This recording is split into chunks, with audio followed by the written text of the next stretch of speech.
For Macedonia and Achaia were pleased to make a contribution for the poor among the saints in Jerusalem. For the poor among the saints in Jerusalem. For the poor among the saints in Jerusalem. They were pleased to do it, and indeed they owe it to them. For if the Gentiles have shared in their spiritual blessings, they are obligated to minister to them with material blessings. For if the Gentiles have shared in their spiritual things, they ought also to minister to them in the material things. I say then, have they stumbled that they should fall? Certainly not, but through their fall, to provoke them to jealousy, salvation has come to the Gentiles. Now if their fall is riches for the world, and their failure riches for the Gentiles, how much more their fullness? For I speak to you Gentiles, inasmuch as I am an apostle to the Gentiles, I magnify my ministry, if by any means I may provoke to jealousy those who are my flesh and save some of them. For if their being cast away is the reconciling of the world, what will their acceptance be but life from the dead? For if the first fruit is holy, the lump is also holy, and if the root is holy, so are the branches.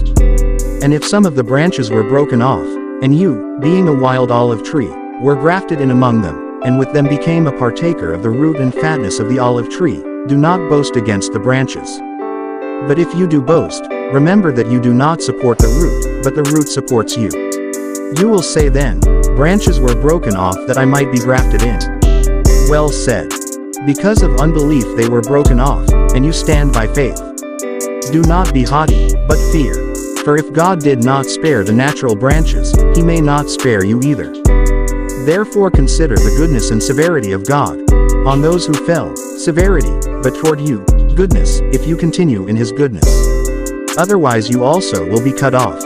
And they also, if they do not continue in unbelief, will be grafted in, for God is able to graft them in again.